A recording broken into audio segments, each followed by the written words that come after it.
da origem do pensamento evolutivo, certo? Bom, meninos, na aula de hoje, a gente vai discutir de que maneira, né, o pensamento sobre evolução evoluiu, né? É uma coisa... Essa é uma questão que a gente precisa ponderar bastante, e tentar entender por que a ideia sobre evolução elas foram tão rejeitadas, né, ao longo da história. Se a gente pensar, por exemplo, na origem da biologia, e a origem da biologia tem a ver principalmente com os trabalhos do Aristóteles, né, que foi o primeiro pensador a tentar, de alguma forma, ordenar a vida, e ele traz algumas proposições muito baseadas, né, numa perspectiva fixista, que a gente vai discutir com mais detalhes na aula de hoje, mas basicamente a gente tem aí uma origem, né, da biologia que está muito relacionada a pensamentos não evolutivos, e até alguns momentos pensamentos anti-evolutivos, né? E essa ideia ela vai, digamos assim, macular a biologia até muito recentemente. E se a gente pensar, por exemplo, na pressão, né, que o ensino de ciências vem sofrendo, principalmente o que tange a respeito do pensamento evolutivo, né, do ensino do pensamento evolutivo nas escolas, com algumas políticas, por exemplo, de que seja discutido criacionismo nas escolas, nas aulas de ciências.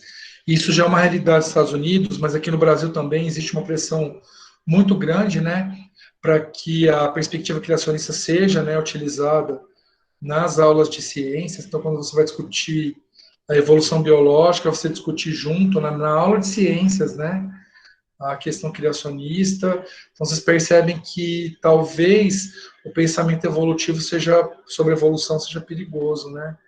E ele é perigoso porque ele coloca o homem no mesmo balaio que os outros seres vivos.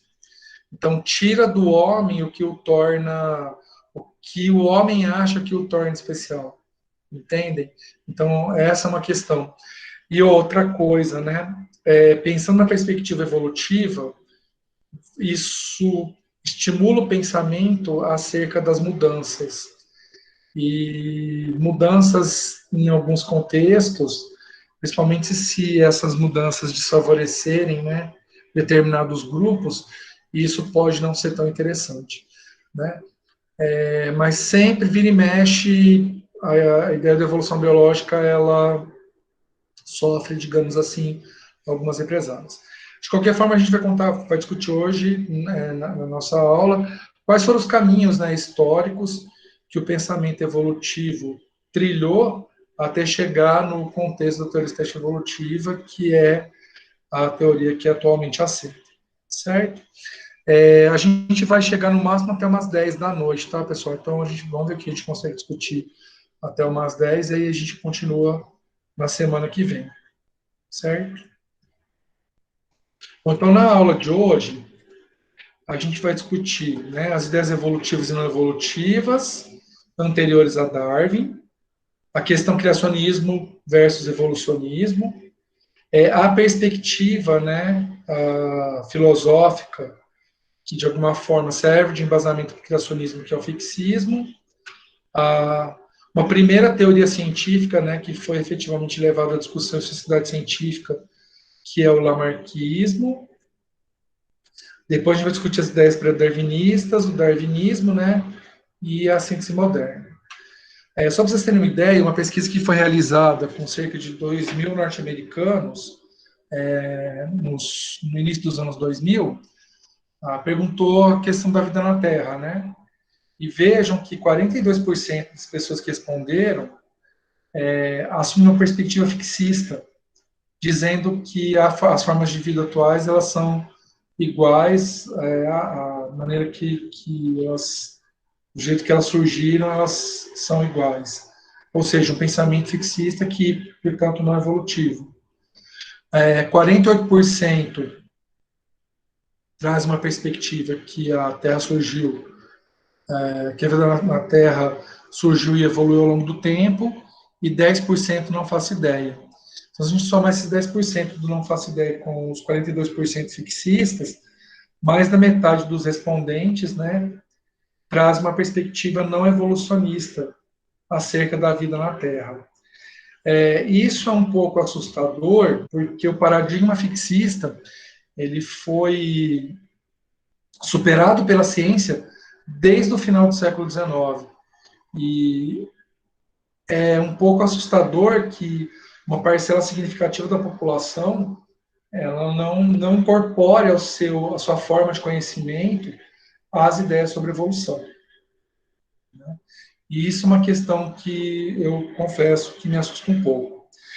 Quando eu comecei a ministrar a disciplina de princípios evolutivos na UFTM, que o curso de biologia funcionava no centro educacional, e aí tinha outros cursos, né, que funcionavam além dos cursos do ICN, né, tinha os cursos do IELAX também, História, Serviço Social, Letras, e aí também sempre tinha o pessoal da área da saúde que tinha aula à noite, o pessoal da engenharia. Eu pedia para os alunos fazerem tipo uma pesquisa similar a essa, né, entre os alunos, para eles levantarem, né, se há um predomínio de pensamento fixista ou não, né, entre estudantes universitários. E normalmente, claro, que a proporção de pessoas com conhecimento acerca da evolução biológica geralmente era uma frequência de 70%, 80%, né? Mas vejo que a gente está trabalhando com um público que está na universidade, né? Que concluiu o ensino médio e que prestou um vestibular e tudo mais, então espera-se que esse grupo, né, tenha esse conhecimento. Mas ainda assim, cerca de 25% tinha muito fortemente a ideia fixista, né, a perspectiva fixista.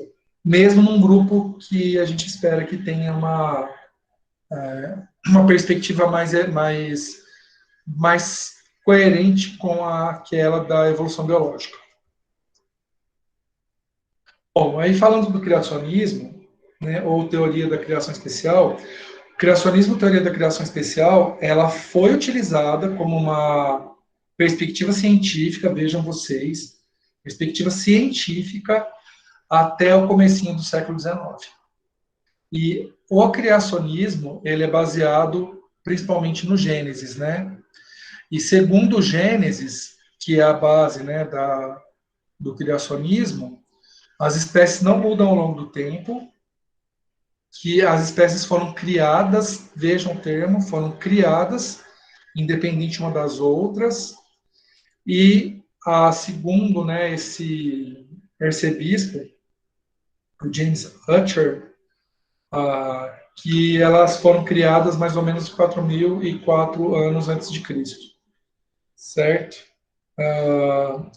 Esse arcebispo ele baseia esse cálculo a partir das informações que existem nas escrituras sagradas, né?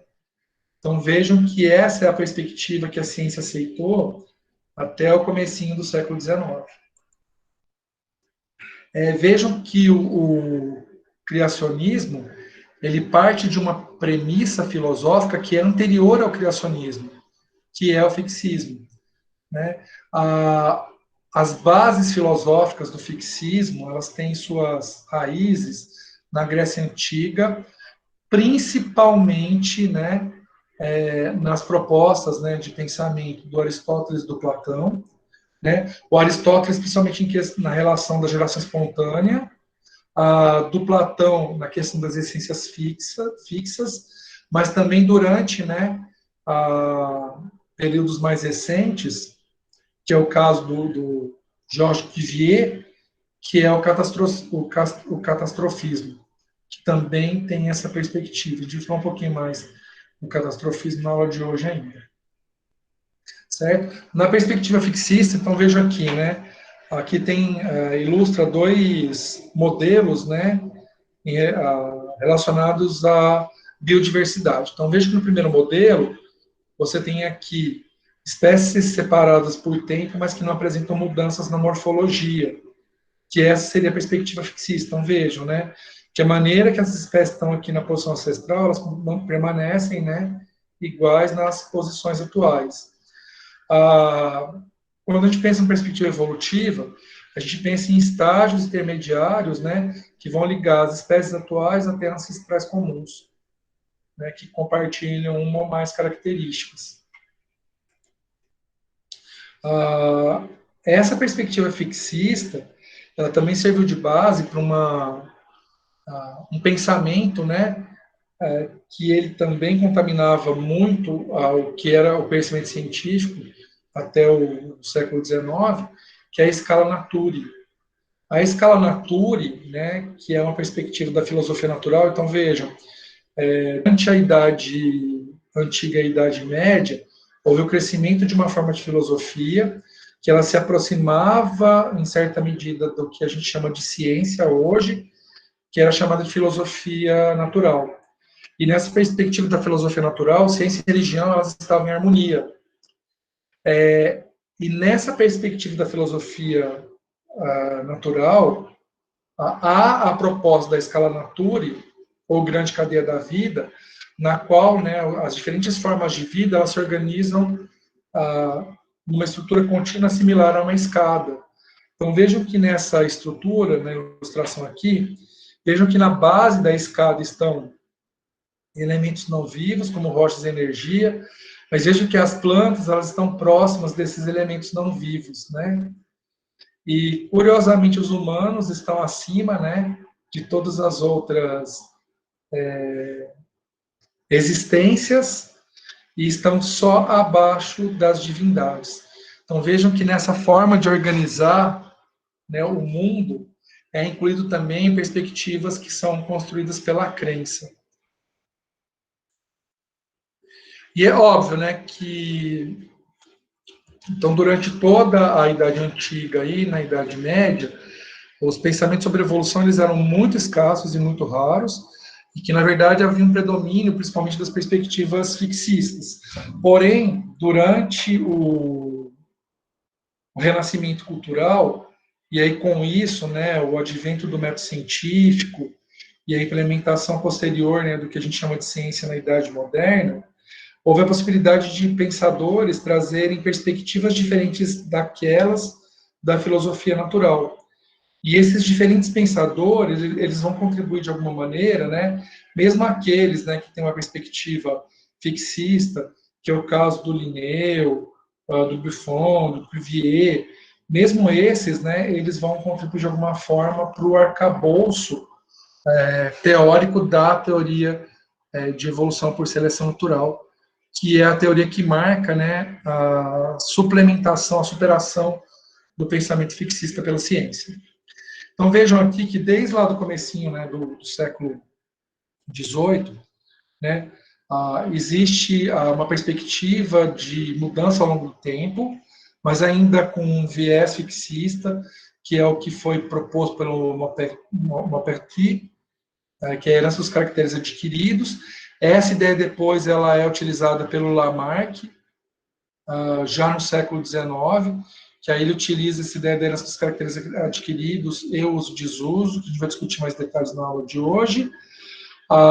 O Linneu, que foi, né, o responsável pela classificação biológica, e boa parte das normas, né, que ele estabeleceu são utilizadas até hoje pela biologia, mas de alguma forma isso interfere no pensamento sobre evolução, porque é uma maneira de você enxergar a biodiversidade, e enxergar a biodiversidade abre, né, uma brecha para você tentar entender que os organismos podem mudar ao longo do tempo, e por isso é possível, né,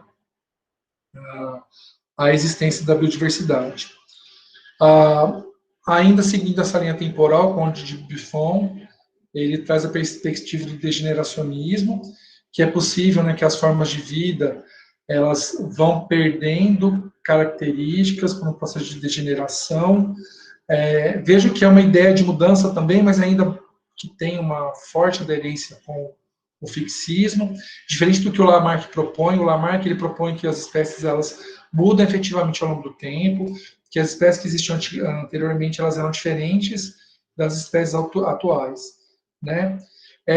Algumas questões ecológicas, né, e geológicas da paleontologia também foram importantes para servir de embasamento teórico, né, para a proposição da teoria de evolução por seleção natural. Essas ideias foram, né, produzidas principalmente pelo Malthus, que ele dizia que a disponibilidade de alimentos ela era muito menor que o tamanho populacional, então era possível que houvesse algum tipo de competição que mantivesse as populações com tamanho menor. Então, vejam que essa é uma ideia seminal para a questão da seleção natural.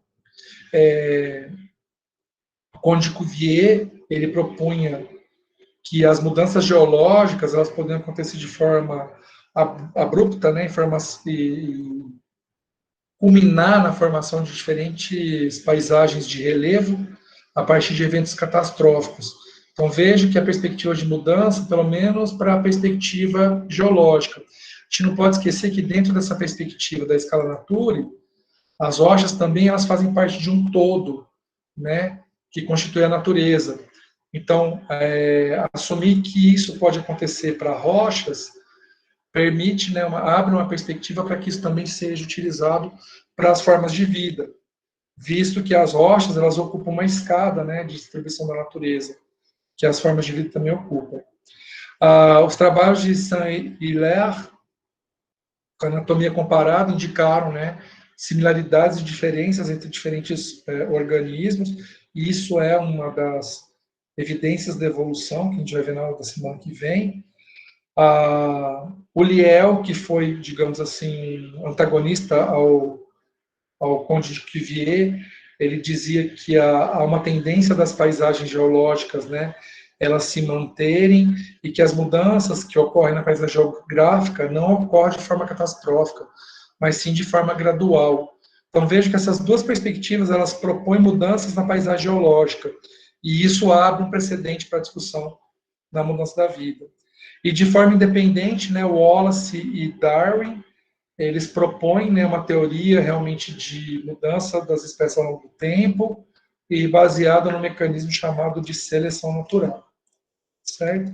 Pessoal, tudo bem até aqui? Ficou clara essa parte? Porque, veja, eu contextualizei para vocês o cenário até que a gente pudesse chegar numa perspectiva de pensamento evolutivo que fosse aceito pela ciência.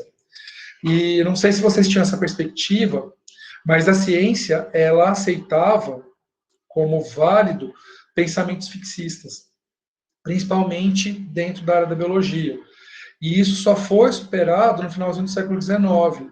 Não estou pensando no senso comum, não, tá? Eu estou pensando na ciência. Então, aquele conhecimento científico produzido até o século XIX, boa parte dele que estava relacionado à biologia, ele era construído, né? Ele tinha como arcabouço o pensamento fixista. Então, é como se o criacionismo, de alguma forma, o pensamento criacionista, que é um pensamento, que é um conhecimento teológico, que é um conhecimento não científico, ele interferisse na forma de se enxergar o mundo a partir da ciência, certo? Eu quero que vocês entendam que não é errado as pessoas terem crenças, certo? Elas podem acreditar no que elas quiserem. A questão é que a gente explica o mundo de diferentes formas. E essas diferentes formas, elas são relacionadas a diferentes conhecimentos.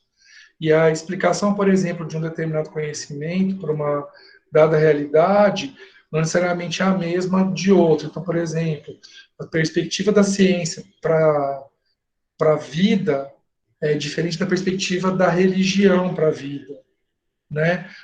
Não há um diálogo, mas uma pessoa ela pode ter sua crença ao mesmo tempo que ela aceita a perspectiva científica. Quem que levantou a mão, pessoal? Fui eu. Pode perguntar, Laura. Professor, é possível um cientista escrever um artigo científico sobre evolução não envolvendo a parte religiosa da coisa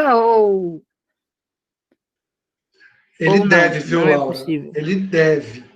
Um cientista sério que vai trabalhar com evolução, ele não deve colocar nas suas publicações questões de religião, porque a religião explica a vida de uma maneira muito diferente que a ciência explica.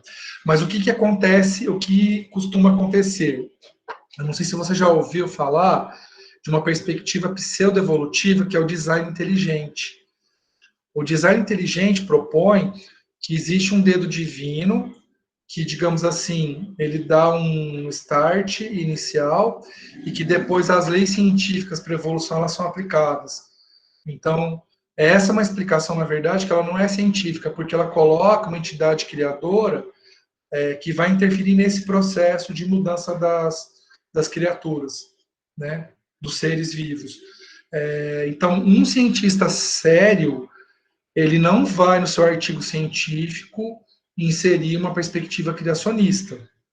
Apesar de que, se você ler A Origem das Espécies, o Darwin, que é um historiador, né, natural, ele é o pai da teoria evolutiva, né? Em vários momentos ele traz expressões que evocam divindade. Ele era uma pessoa bastante religiosa. Só que a gente não pode esquecer que o contexto do Darwin é diferente do nosso contexto atual. Um artigo científico na área de evolução biológica que traga a perspectiva de religiosa ou de alguma crença, ele é um artigo que você pode desconfiar dele. Aquilo que eu disse, as pessoas elas podem ter a perspectiva religiosa que elas quiserem, elas podem acreditar em Deus, podem acreditar em Oxalá, podem acreditar em astrologia, elas podem acreditar no que elas quiserem. Mas se a intenção é explicar o mundo do ponto de vista científico, não cabe a existência de uma entidade que cria. Porque a ciência não explica as coisas a partir de uma entidade que cria. Porque a ciência precisa mostrar provas, né, evidências. E a partir do momento que tem uma entidade que cria, você simplesmente acredita que ela cria, você não precisa ver isso. Né? Ana, você quer perguntar, complementar alguma coisa? Sim, professor, quero perguntar. O gradualismo geológico, você poderia falar um pouquinho? É basicamente assim, ó, quando a gente tem, por exemplo, uma montanha, né, a montanha hoje, na perspectiva do catastrofismo, essa montanha, ela pode ter surgido a partir de um ambiente que era uma planície, entende? Então, acontece, por exemplo, um terremoto. Na verdade, não seria um terremoto, né? Porque eu não falar em terremoto, mas imagina aqueles fragmentos de placa, né? Então, é possível, na perspectiva do catastrofismo, somente a existência de uma montanha se houver algum evento muito brusco relacionado às placas tectônicas que levaria, por exemplo, a um surgimento repentino dessas camadas geológicas, né? Não seriam geológicas, seriam essas camadas do que geológica mesmo, camadas geológicas. Do ponto de vista do gradualismo geológico, como que isso aconteceria? Seria possível a formação a partir de estágios intermediários, né? Então, você tem uma planície. Então, à medida que o tempo vai passando, vai havendo ou deposição de sedimento, ou surgimento de placa, mas isso acontece de forma lenta.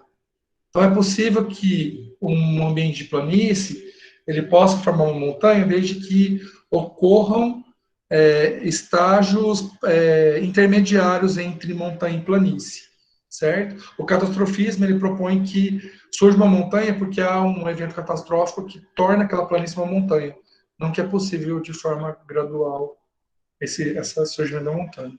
Entendeu? Entendi. Então, só vai ocorrer uma mudança através do meio, ou Sim, não? sim. Entendi. Nos dois casos, né? Só que um propõe que essa mudança ela pode ocorrer de uma forma lenta e passo a passo, e o outro propõe que isso vai acontecer de uma forma drástica. E é interessante porque é uma perspectiva para a geologia, né? Só que se a gente enxergar os seres vivos participando de uma escala da vida, como era a perspectiva que se tinha até o século XIX, então se isso vale para a rocha, isso poderia valer também para os seres vivos. Entendeu por que esse olhar para a geologia vai interferir no pensamento sobre a vida? Entendi, obrigada. Certo? Laura, não sei também se ficou claro para você essa questão do artigo e da perspectiva criacionista. Sim, ficou. Certo? Mas você pode encontrar, se você buscar trabalhos de design inteligente, o design inteligente, eu até vou escrever aqui no chat como que escreve design inteligente, tá? O design inteligente, ele traz exatamente esse tipo de perspectiva. Só que esses trabalhos, eles não são aceitos de uma forma muito confiável. Então, geralmente, quem produz esses trabalhos recebe muitas críticas justamente porque perde-se uma coisa importante da ciência, que é a evidência. Uhum. Certo? Não, é porque eu te perguntei isso, porque eu sou uma pessoa muito religiosa e aí eu tenho medo de escrever um artigo que não tenha muita credibilidade aos olhos da ciência. É só você evitar trazer essa. Porque você tem que pensar o seguinte: o que você sente do ponto de vista religioso é algo subjetivo, é algo seu. Né? Quando você vai trazer a ciência para a discussão, você tem que pensar algo que está para além daquilo que você acredita. Tem que ser algo que é um pouco, que seja mais compartilhado. Que se a gente pensar, por exemplo, na religião, as pessoas podem ter diferentes religiões. Sim. E isso, não necessariamente a forma de eu crer é igual a do outro. Quando eu penso na perspectiva científica, a informação que tem ali, ela é aceita por todos, independente da perspectiva científica que eu tenha. Entende? Da religião, se você conseguir achar essa diferença, você não vai ter grandes problemas. O professor Wagner, por exemplo, ele é uma pessoa extremamente religiosa e ele é um cientista extremamente competente. Entende? Ele é extremamente religioso. O professor Wagner, eu tenho que que vocês tiveram buscar aula. trabalhar apenas com os fatos que a ciência me apresenta. Exatamente. E assim, você tem provas materiais, ou pelo menos argumentos que em alguma medida são baseados em provas materiais que vão consolidar teu discurso, então você está no caminho certo. Se em algum momento você não tiver uma evidência ou um argumento que permite em algum nível utilizar aquela evidência real, então você está indo para a crença. E não só na crença religiosa, tá?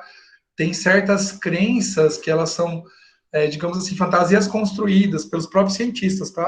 A gente está falando de criacionismo aqui, mas às vezes a pessoa ela trabalha com um determinado, por exemplo, organismo. E aí ela tem de tanto ela trabalha com aquele organismo, às vezes ela cria digamos assim, um modelo hipotético daquele organismo. E na hora que ela encontra algo que seja diferente daquilo, ela não consegue aceitar que aquilo pode variar, entende? Então, a própria perspectiva científica, ela pode trazer essa abordagem que não é científica, sabe? Entendi. Pode falar, Ana. Professor, hoje em dia, como saber se o que eu estou lendo na internet realmente está de acordo com a teoria evolucionista ou são coisas que foram criadas por cientistas sem base? Olha, uma forma que você pode. Eu vou falar o que eu faço, né? Então, por exemplo, existem muitos canais de divulgação científica no YouTube, ou próprio, assim, Folha de São Paulo, certo? O que eles fazem? Eles trazem, talvez, uma informação com uma linguagem mais simples para que o maior número de pessoas entenda. Só que, às vezes, ao fazer isso, ah, esses canais de divulgação eles acabam meio que tirando certos senões, porque o que a gente percebe é que um bom artigo científico ele mostra para você as limitações que ele tem. Então, vocês vão perceber, por exemplo, que esses artigos que vocês vão fazer o seminário, os autores eles mostram que, olha, apesar disso, os meus resultados indicam isso e isso. Então, um bom artigo científico, um bom texto científico, ele vai te mostrar qual que é a limitação da própria informação que ele traz. Então, isso é um sinal. Segundo sinal, toda vez que tem alguma coisa de divulgação, um canal de divulgação que seja um pouquinho mais sério, ele vai falar assim, olha, segundo o trabalho publicado na revista Nature, ou na revista Cell, ou na revista Lancet, alguma coisa assim. E aí, o que é o certo a fazer? Você ir até esse trabalho original e verificar se o que, por exemplo, o UOL está trazendo, ele está perto ou não desse trabalho original. Vou te dar um exemplo. Há alguns anos, uns 2, 3 anos, foi-se descoberto uma variação, né, genômica que estava relacionado a indivíduos homossexuais do sexo masculino. E aí, o que os autores mostraram? Que existe uma variação, mesmo que naquele grupo lá mostrava que eles trabalharam, que existia realmente lá uma determinada sequência gênica, que ela tinha uma frequência maior em indivíduos homossexuais do sexo masculino do que em indivíduos heterossexuais do sexo masculino. Porém, eles deixaram muito claro que essa variação era apenas um indício, mas que ela sozinha não servia como uma referência irrefutável de que todo mundo que tivesse aquela variação genética seria gay, certo? Os autores deixaram isso. O UOL trouxe assim, é descoberto o gene gay. Entendeu? Então, Entendi. toda vez que você lê alguma coisa que vem a informação muito, sabe, muito panfletária, digamos assim, você desconfia.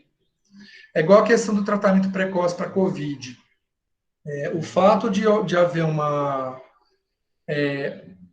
uma panfletagem desse tratamento sem que haja ressalva, dizendo que tem efeitos colaterais muito graves, ou que os trabalhos que indicaram, né, essa utilização de tratamento precoce, eles foram baseados em observação e não em estudos controlados, que estudo observacional, na verdade, você pode relacionar qualquer coisa com qualquer coisa. Eu até postei, eu não sei se eu postei no grupo da biologia ou no meu perfil do Facebook, fizeram um estudo observacional mostrando que o aumento no número de cegonhas numa determinada região da Europa estava relacionado ao aumento no número de nascimentos dos bebês. E aí é uma forma de provar que os bebês vêm das cegonhas. Entendeu? Porque o estudo foi observacional. Ai, meu Deus. Entende? Então, porque o autor que fez essa brincadeira, ele quis mostrar, olha, dizer que ivermectina, hidroxicloroquina funcionam para prevenir Covid é a mesma coisa, deu a partir de um aumento, né, que não é relacionado no aumento de nascimentos, aumento de cegonhas numa área, e eu dizer assim, ó, aumenta o número de cegonhas, aumenta o número de nascimentos, cegonhas trazem bebês. É a mesma coisa. Porque, por exemplo, o aumento olha, mais indivíduos que a gente trataria aqui no hospital com cloroquina e com ivermectina. E aí, esses indivíduos aqui, que foram tratados com ivermectina e cloroquina, eles recuperaram mais do que aqueles que não foram tratados com ivermectina e cloroquina. Só que aí não foi utilizada nenhuma outra informação. A faixa etária era diferente, então talvez não foi o tratamento em si, mas porque os indivíduos daquele grupo que usou ivermectina e cloroquina eram mais jovens. Não tem essa informação, entendeu? Porque simplesmente utilizou assim, número de pacientes que melhoraram e uso de ivermectina e cloroquina. Talvez aqueles pacientes que melhoraram foram justamente os que já eram mais jovens, que, de forma geral, apresentam um quadro menos grave de Covid-19. Entende? Então, assim, quando tem muita panfletagem, muita certeza naquilo que está sendo dito, sem ter as ressalvas, você desconfia. Entendi, obrigada. Certo? Pessoal, mais alguma pergunta? Beleza.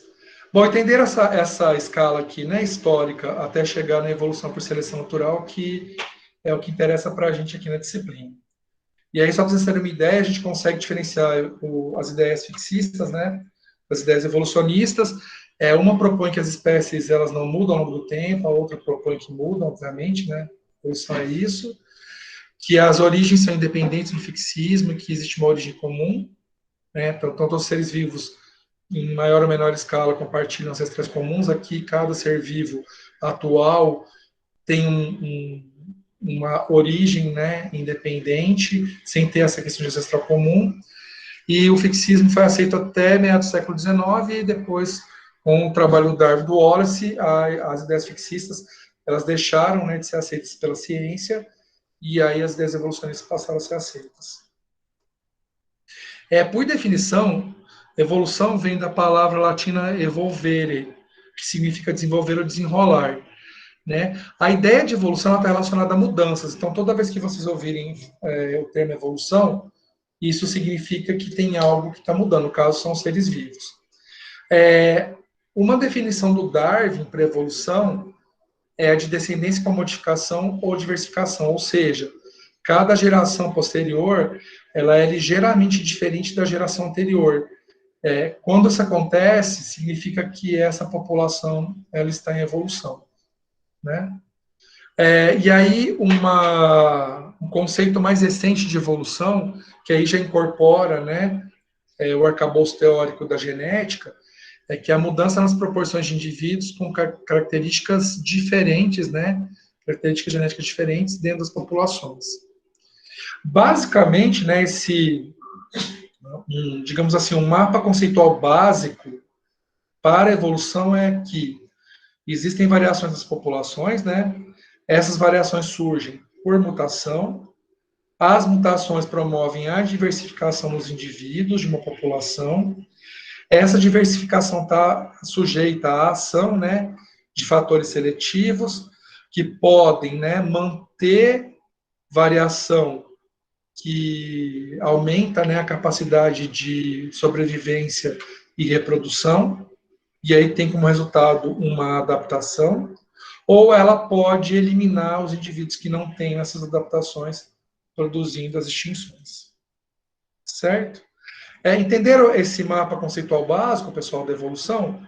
Então, se a gente pensar assim, o mapa conceitual sem detalhar muito, basicamente é isso. Então, você tem a mutação, que é um mecanismo evolutivo, que produz diversidade nas populações.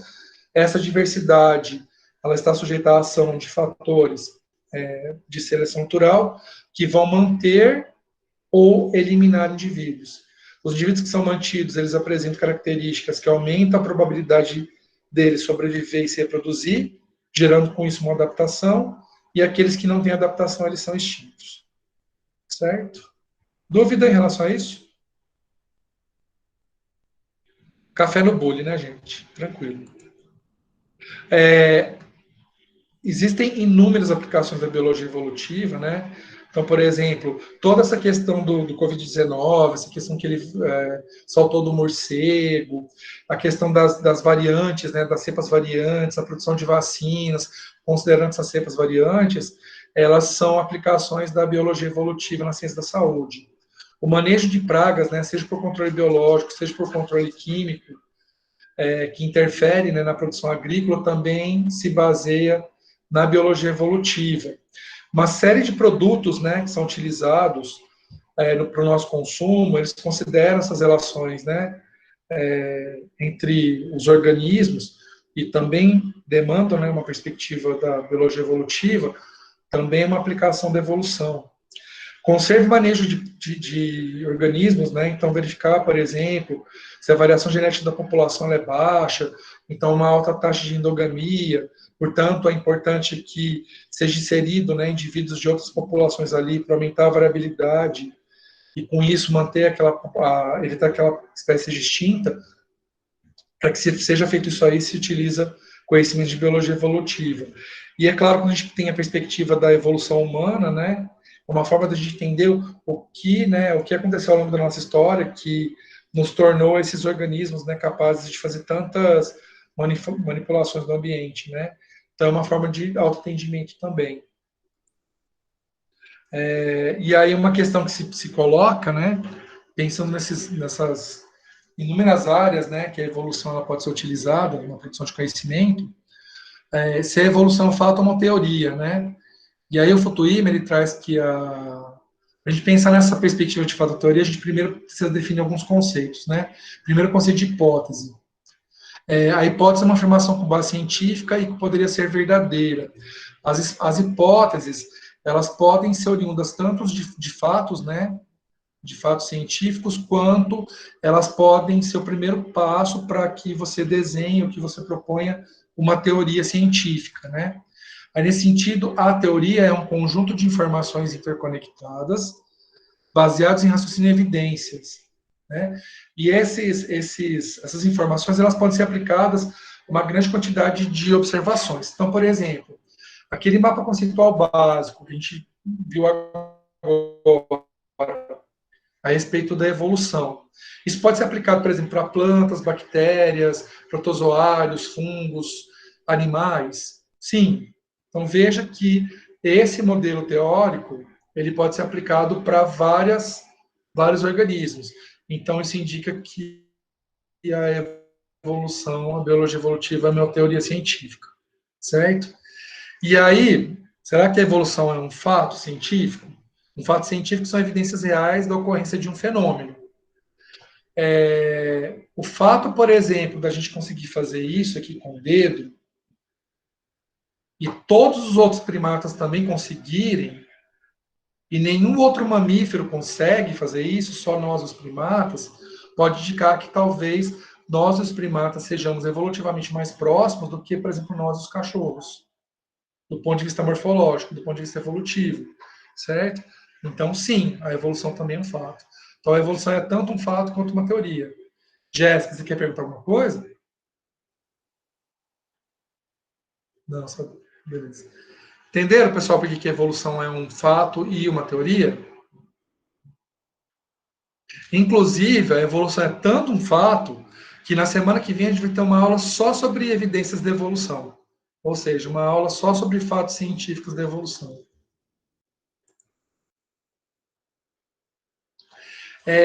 Obviamente, né, pessoal, que o pensamento sobre evolução, ele foi impregnado, né, por várias situações anteriores, que a gente acabou discutindo quando eu mostrei aquele esqueminha lá, né, dos principais pensadores, né, que interferiram no pensamento evolutivo.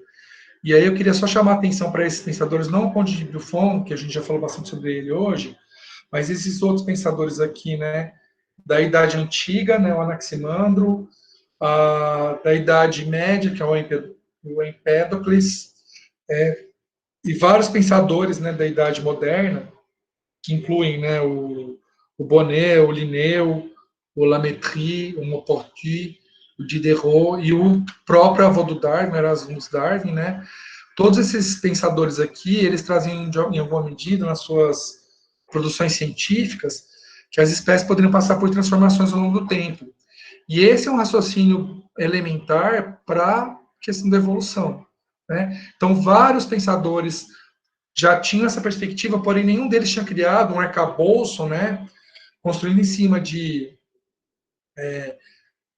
fatos que pudessem, de alguma forma, suplantar o pensamento fixista que era predominante, né, naquele período. Isso só ocorreu com o trabalho do Darwin e do Wallace, que chegaram à mesma conclusão de forma independente. Né? E aí, obviamente que tem um pensador que é pré-darwiniano, e ele, de todos os pré-darwinianos, talvez ele seja o mais importante, porque ele foi o primeiro pensador a defender digamos assim, uma teoria evolutiva diante de uma sociedade científica, né, que foi a Sociedade Científica Francesa, que foi o Jean-Baptiste Lamarck. O tratado dele sobre evolução é chamado de Philosophie zoologique, foi publicado no começo do século XIX. Né? Uma premissa básica do lamarckismo é que as espécies mudam ao longo do tempo, ou seja, tem um conceito básico de evolução. Só que nessa perspectiva ele traz que as espécies mudam ao longo do tempo, de forma que vão surgir novas espécies. E aí ele chama esse processo, né, de espécies mudarem ao longo do tempo, dando origem a novas espécies, de transformismo. E aí ele também não acreditava que existia uma árvore da vida, mas o que ele propunha? Você tem aqui uma espécie ancestral e ela vai mudando, até dar origem à espécie atual. Mas que veja, não é que a partir dessa espécie aqui, ancestral, surgiu uma e surgiu outra espécie. Então não é uma árvore da vida, mas simplesmente é uma linha de transformação da vida.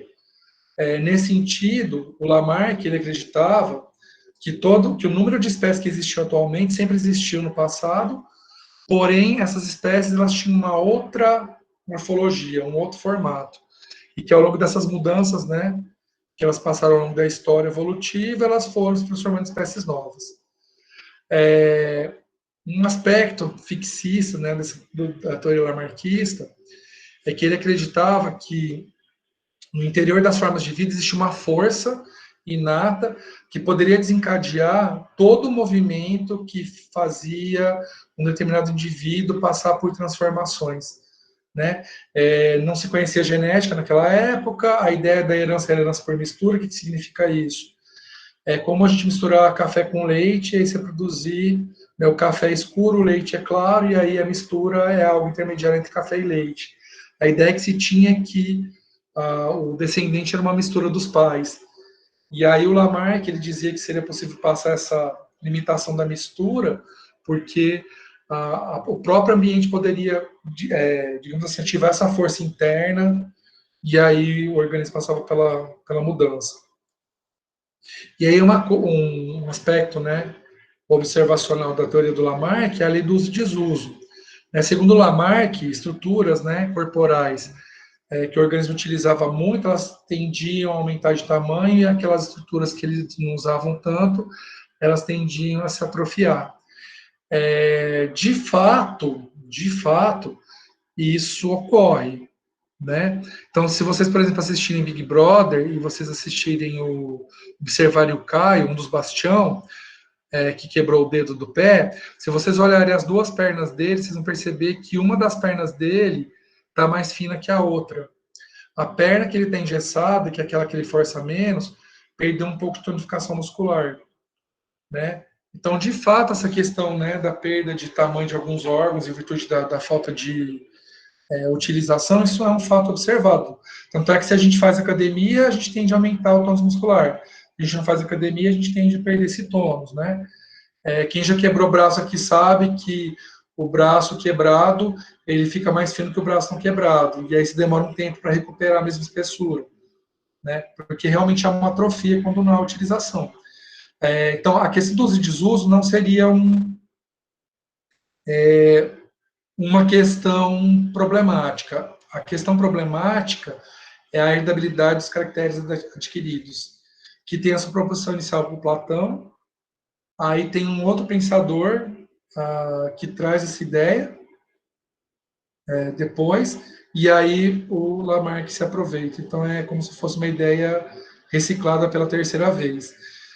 Se a ideia precisa ser reciclada pela terceira vez, pode ser que tenha algum problema de evidência, né? E, de fato, o fato do caractere mudar não significa que a geração seguinte vai herdar aquela característica. Então, por exemplo, por mais que eu faça academia, o meu filho não vai nascer musculoso, certo? Então, se os caracteres adquiridos eles fossem herdáveis, então o fato de eu fazer musculação e ter um filho nesse período, o meu filho herdaria esses caracteres. Porém, hoje se conhece um mecanismo que é conhecido como epigenética, no qual algumas marcações que não estão no genoma podem interferir na forma que os genes são expressos. E isso poderia ser herdado. Então, essa marcação que não está no genoma, ela poderia ser herdada para a geração seguinte, né? Mas isso é discutível do ponto de vista evolutivo, obviamente que os eventos epigenéticos interferem, né, no funcionamento dos organismos, eles estão relacionados a uma série de doenças, nessas marcações epigenéticas, tanto a maior probabilidade de desenvolver quanto de ser, digamos assim, menos suscetível a determinadas doenças.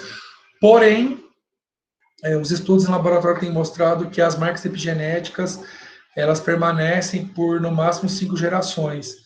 E se a gente está pensando em evolução, a gente precisaria aí de pelo menos dependendo do organismo, né, 100 gerações, 200, 1000, 1 milhão de gerações, dependendo do organismo, certo? 5 gerações não seria suficiente para que uma mudança interferisse na evolução da população. Então, aparentemente não, até o momento, a perspectiva epigenética ainda ela é questionável, certo? Entender a perspectiva do Lamarck, entender o problema da teoria do Lamarck e o mérito do Lamarck, tá, gente? O mérito do Lamarck a gente não pode ignorar, porque ele trouxe a discussão da evolução para a sociedade científica. Então, ele criou, digamos assim, como que a gente chama essa situação que acontece? Um precedente. Ele criou um precedente que permitia que trabalhos como o de Darwin fossem, pelo menos, né, escutados na edição que ele foi apresentado. Certo? Bom, o Darwin, por outro lado, né, ele conhecia os trabalhos de Lamarck, e aí o trabalho dele, que é o importante mesmo, que vai marcar, na verdade, esse trabalho dele, ele é considerado uma das revoluções científicas, né? Uma das 3 grandes revoluções científicas. Ele demorou de 1809 a 1815 para finalizar o trabalho das espécies, e aí o Darwin ele assume que as espécies não têm forma fixa e que as espécies elas evoluem de outras, né? Uma série contínua de formas, é exemplo, né, do gradualismo geológico. Então é como se existisse também um gradualismo na evolução das espécies, né?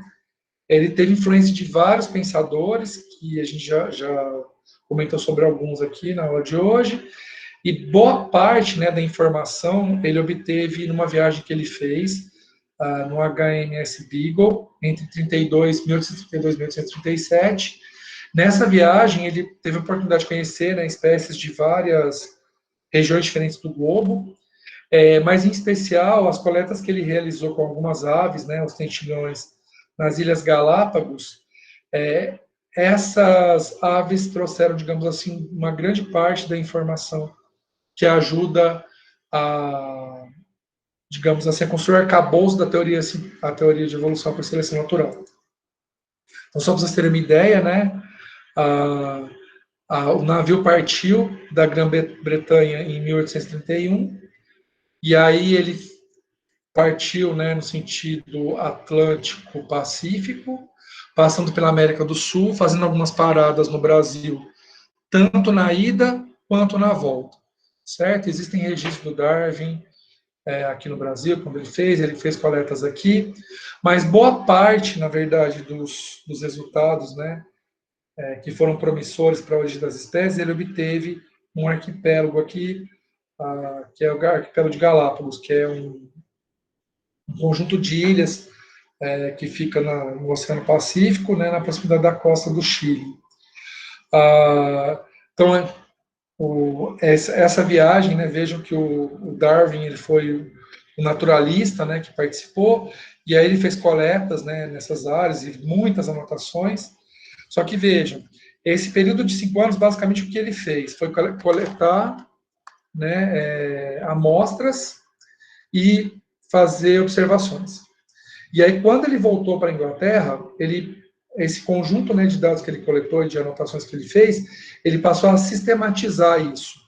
Então, ele fez uma coleta de dados que durou 5 anos, e aí o processo, né, de organização, sistematização dos dados e discussão dos dados demorou aí de 10 a 15 anos.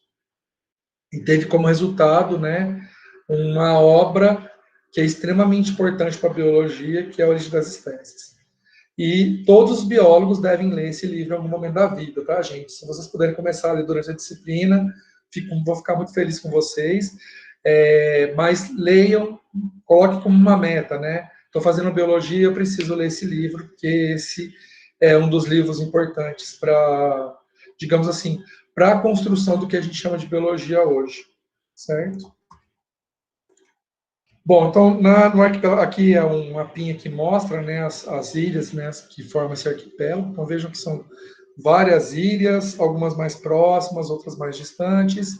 E aí, o que foi interessante que o Darwin ele observou?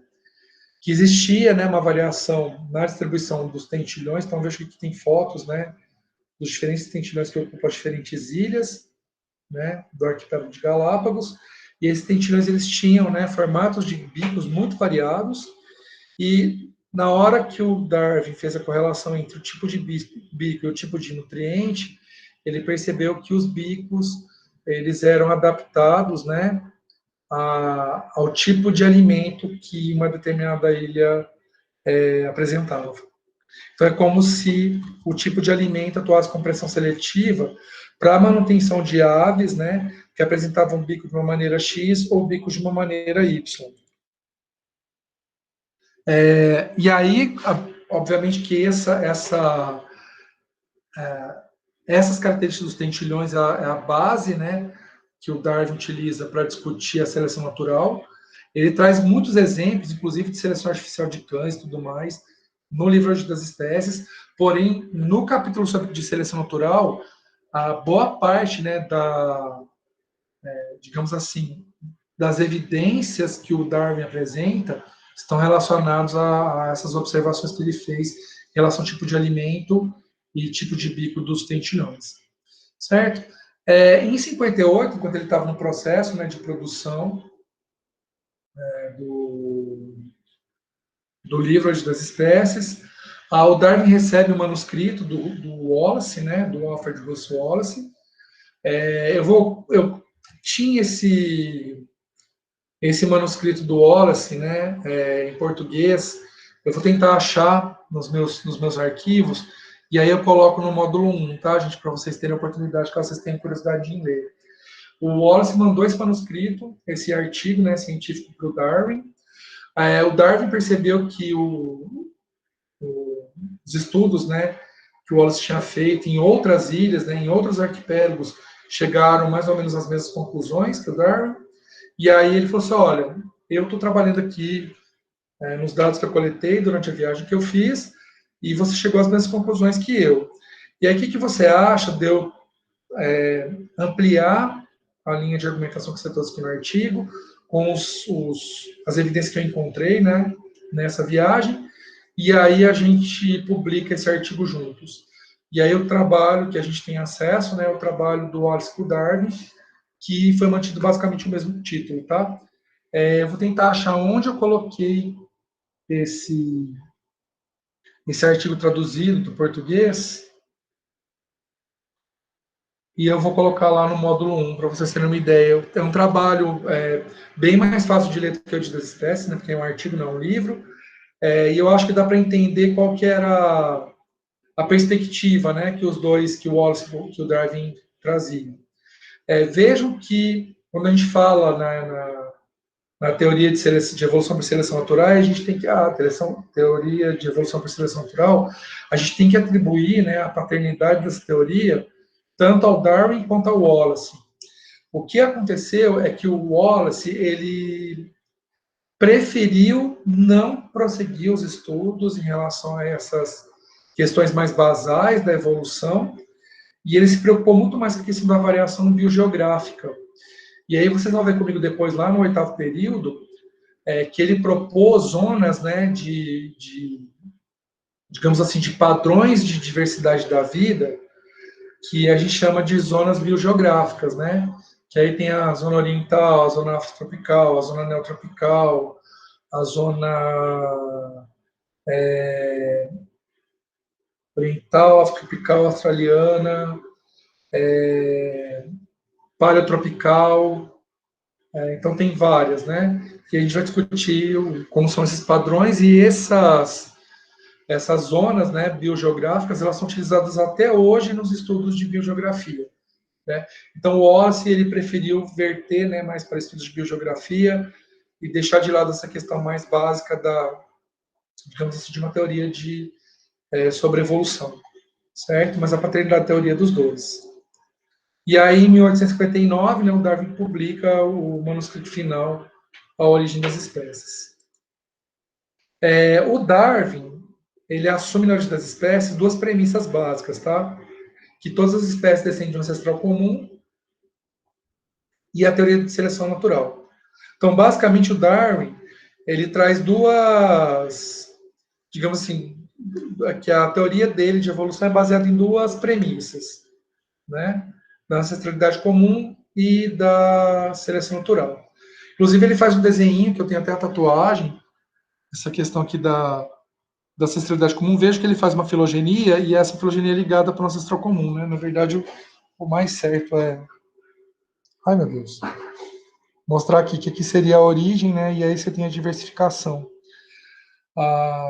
Então, o Darwin, isso é uma coisa muito forte, que ele coloca no trabalho dele, e, claro, né, ele, basicamente, todo o argumento do Origem das Espécies é em relação à seleção natural. Só que um outro pesquisador, que ele faleceu nos anos 2000, né, ele faleceu com mais de 100 anos, e o último livro que ele escreveu foi com 101 anos. Então, assim, praticamente, assim, o último livro dele que foi publicado foram alguns meses antes dele morrer, né, que é o Mayr, e a gente vai falar bastante do Mayr aqui nessa disciplina, porque basicamente a perspectiva do mecanismo deriva genética, né, que é um dos mecanismos evolutivos que a gente vai estudar, a proposta vem dos trabalhos do Mayr. Muita coisa de especiação que a gente vai discutir também, quem propôs foi o Mayr, ele tem um papel importante, né, tanto na questão da especiação quanto na questão da deriva genética. Além disso, o Mayr participou também das discussões da teoria sintética evolutiva junto com outros pensadores. O Mayr detectou não só duas premissas, mas 5. Né? Primeiro, que o Darwin defende que evolução como tal. Parece que isso não é muita coisa, mas é muita coisa, porque o pensamento predominante na época do Darwin era o fixismo. A questão da descendência comum, né, que o Darwin, na verdade, reconhece isso explicitamente, quando ele diz que todas as espécies descendem de uma ou poucas formas de vida. A gradualidade, que o Darwin não apresenta isso de forma... ele não assume a gradualidade, mas vejam que essa desenho da filogenia que eu mostrei para vocês mostra, né, os ramos se diversificando de forma gradual. Então, isso é uma premissa que tem lá, apesar do Darwin não assumir como tal, né? Que a especiação, ela ocorre no nível populacional e, é claro, né, seleção natural. Então, vejam que as duas premissas, né, que o Darwin assume explicitamente no Origem das Espécies, o Mayr mantém e ele consegue identificar outras três além das duas, né? Talvez porque o Darwin ele era modesto, né? Ele não quis talvez falar assim, olha, tem um monte de premissa aqui, premissas que eu tenho embasamento, então ele talvez defendeu aquelas duas que ele evidências, que era a questão da teoria, que era a evolução por seleção natural e a ancestralidade comum, certo? E aí o modelo clássico, né, das girafas, só lembrando que nem o Darwin, nem o Lamarck, eles, digamos assim, eles discutem essa questão da girafa de forma muito intensa. O Darwin usa muito tentilhão, mas não tanto a girafa. O Lamarck também ele utiliza muito mais a questão de peixes, né, para poder defender a teoria. Aqueles peixes que vivem em regiões bentônicas, né, que eles têm globo ocular atrofiado. Então ele defende a questão do desuso e da herdabilidade de caractere adquirido, pensando principalmente nesses peixes. Mas os livros didáticos eles trazem a questão das girafas, talvez porque seja mais um modelo mais fácil de se entender, né? Na perspectiva do Lamarck, existem as girafas de pescoço curto, né? Então todas as girafas num determinado momento da história tinham pescoço curto, e aí no esforço repetido ao longo das gerações para alcançar as folhas mais altas, esse esforço levou ao aumento no tamanho do pescoço, e depois de uma série de gerações, o pescoço da girafa se tornou enorme daquele jeito que é hoje. O Darwin, existiam girafas de pescoço curto e girafas de pescoço longo. As girafas de pescoço curto, elas tinham menos acesso a alimentos do que as de pescoço longo, de forma que as de pescoço longo, como elas se alimentavam mais, elas tinham maior chance de sobreviver e com isso de se reproduzir. E aí, ao longo de um número X de gerações, as espécies de pescoço curto foram todas eliminadas, restando somente aquelas de pescoço longo. Certo? E aí, para finalizar a aula de hoje, só comparando, né, as principais diferenças das teorias de Lamarck e Darwin, vejam que, na perspectiva do Lamarck, o meio ele cria necessidade que induz a mudança. Na perspectiva do Darwin, o meio seleciona os indivíduos que são mais adaptados a aquelas variações ambientais. Então, não é o meio que faz a mudança acontecer. O meio simplesmente ele seleciona a mudança que é mais adaptativa a ele. Segundo Lamarck, as nossas características conseguem, né, elas surgem por uso e desuso de um órgão, e o Darwin ele diz que as características já existem na população. E aí é uma limitação da teoria do Darwin, tá? O Darwin não conseguia explicar como que a variação existia. Ele sabia que existia, mas ele não sabia da origem dela porque ele não conhecia a genética e nem as mutações, né? Mas ele não propunha que o uso e desuso da estrutura fazia com que ela aumentasse ou diminuísse. Ele partia, né, do princípio que a variação existia. Agora, como a variação ela surgia, ele não conseguia explicar, e esse talvez seja o ponto fraco da teoria do Darwin, né? Mas justamente porque ele não tinha conhecimento de genética para poder falar sobre isso. E aí, por Lamarck, uma vez que a característica, né, que ela é desenvolvida, atrofiada pelo uso ou desuso, ela pode ser transmitida aos descendentes.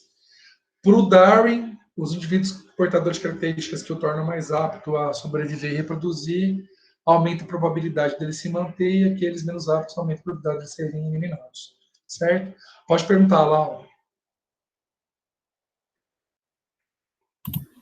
Ah, não, eu cliquei no botão errado aqui, professor. Ah, tá, beleza. Mas ficou claro as diferenças principais, pessoal? Veja que as diferenças principais estão relacionadas ao papel do meio, né? Para o Lamarck, o meio estimulava ou produzia mudança, para o Darwin, o meio selecionava mudanças pré-existentes. Para o Lamarck, as mudanças não eram pré-existentes, mas sim adquiridas por uso e desuso. E aí, uma vez que a característica era adquirida por uso e desuso, ela poderia ser transmitida para a geração seguinte. O Darwin dizia que já existia variação e que a variação a partir da ação do meio, ela podia ser mantida ou eliminada. Então, basicamente, a gente tem aí esses três parâmetros, né? Esses três critérios. O meio, as características e os descendentes. Certo? Ficou claro, pessoal? Sim. Perfeito. Bom, pessoal, por hoje eu vou parar, né? E aí na semana que vem a gente termina essa parte da estética evolutiva e discute as evidências da evolução, certo? Se surgir alguma dúvida ao longo da semana, vocês podem mandar no WhatsApp, pode postar lá no fórum de dúvidas da disciplina. Se quiser mandar por e-mail também pode ser. Aí, se vocês forem me mandar por e-mail, eu vou pedir que vocês mandem para esse e-mail aqui que eu vou colocar no chat.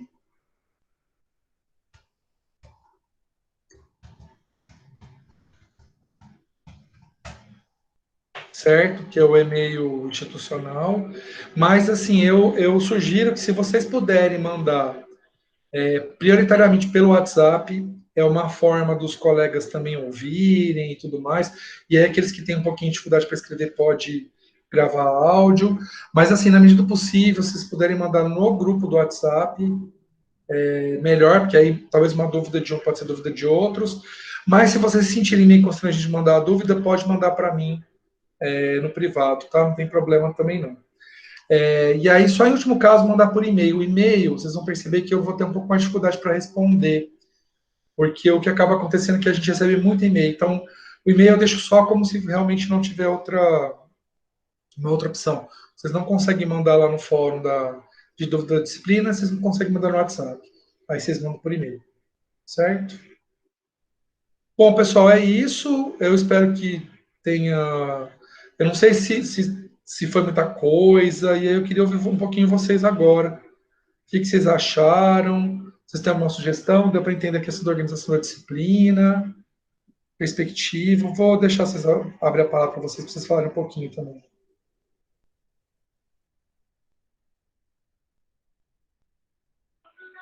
Deu para entender sim, professor. Por enquanto, não tem dúvida, não. Deu para dar uma boa relembrada nesses conceitos.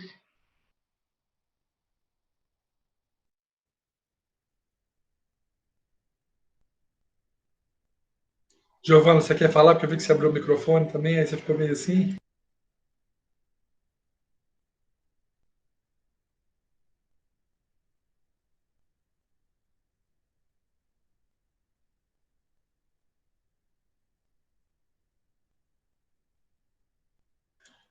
Ó, se você quiser, acho que teu áudio não está saindo, né?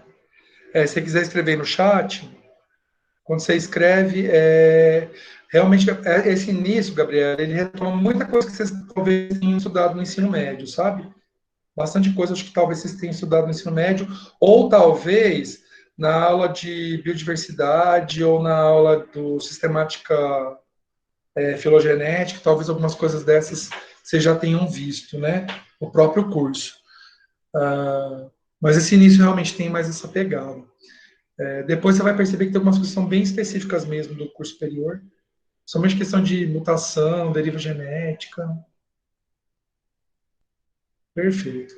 Mas assim, gente, não tenho vergonha de perguntar, não tenho vergonha de criticar. Se acha que eu estou indo muito rápido, se eu estou falando demais, vocês acham que está tendo muita informação na aula, podem falar, sabe? Não tenho vergonha.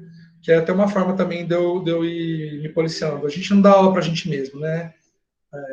A aula, na verdade, é um momento da gente compartilhar, certo? Então, se não tivesse compartilhamento, então não está funcionando, certo? Mas fiquem bem à vontade. Eu tenho bastante tranquilidade em lidar com essas questões. Podem ficar bem assim, tranquilos, certo?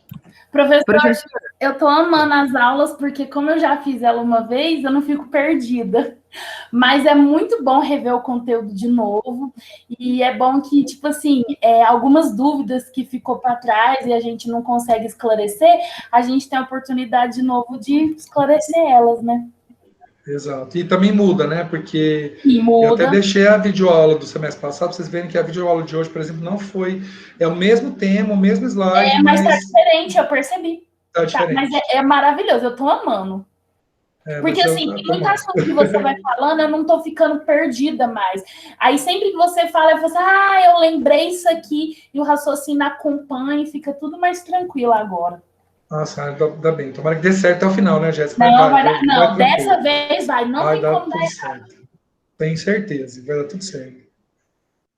Pode falar, Laura. Professor, Oi. deixa eu só te fazer uma pergunta. Se no caso a gravação da aula for parar no meu e-mail, eu posso te mandar ela para você poder postar ou aonde eu posto? Você tem Não, algum ó, lugar eu faço o seguinte, eu baixo a aula, aí eu faço upload no YouTube, e aí eu disponibilizo para vocês o link do YouTube, justamente porque já teve problema com essa questão do link. Então, assim, para ter certeza que vocês vão ter acesso à aula, eu faço o upload dela no YouTube, e aí passo o link para vocês. Não, é Certo? porque teve semestre passado, na matéria de princípio físico e biofísico, todas as aulas gravadas da Natália pararam no meu e-mail, eu não sei como. Às vezes E aí, acontece, às vezes acontece. eu tive que postar durante o semestre todo para os meus colegas, entendeu? Não, ó, a primeira parte da aula, por exemplo, eu parei a gravação, né? E eu já recebi no e-mail, no meu e-mail, falando que tá lá. Então tá vindo para mim, mas não precisa se preocupar, tá? Tá. Eu vou conseguir fazer, porque se eu recebi da aula dessa primeira parte, quer dizer que eu vou receber da segunda parte também. Se por acaso você receber no e-mail, pode assistir tranquila, mas não precisa se preocupar em compartilhar com os colegas porque eu vou fazer essa questão do upload. Eu prefiro fazer o upload no YouTube para deixar disponível no semestre seguinte e também para ter mais garantia de que esse link vai estar funcionando, sabe? Sim. Certo? Mas Professor, oi, Ana, pode falar. você poderia disponibilizar algum artigo, alguma coisa sobre Darwin e sobre o Wallace? Olha, no material que eu disponibilizei para vocês, se você entrar na bibliografia, eu sugiro alguns capítulos. Que aí você vai entrar, porque eu coloco assim, o capítulo, e aí se você entrar na bibliografia, você vai ver que tem o livro de base, né? E aí você lê os capítulos do livro. Então eu já coloquei lá disponível para vocês. Basta pegar as bibliografias que estão lá, né, no módulo, e aí você vai na biblioteca e pode baixar o livro. Ok, obrigada. Certo? Mas se você quiser mais coisa, tem algumas outras coisas que eu posso te mandar depois também. É porque no Certo? ensino médio eu nunca nem ouvi falar sobre o Wallace. Eu só aprendi sobre Darwin e Lamarck. Ó, eu vou fazer um esforço para encontrar esse artigo que é o, digamos assim, que a origem das espécies, na verdade, ele marca, né? O livro marca essa questão porque você tem ali na verdade, um conjunto de discussões muito rico, né? A respeito da questão da teoria de seleção natural. Mas o que realmente é, digamos assim, o primeiro passo é esse artigo publicado do Wallace com Darwin, que eu tenho em português. Eu preciso só achar onde eu pus, mas eu tenho ele em PDF, traduzido Ok, em. obrigada. Mas eu vou socializar, certo? Pessoal, mais alguma pergunta? Ou então eu vou parar a gravação.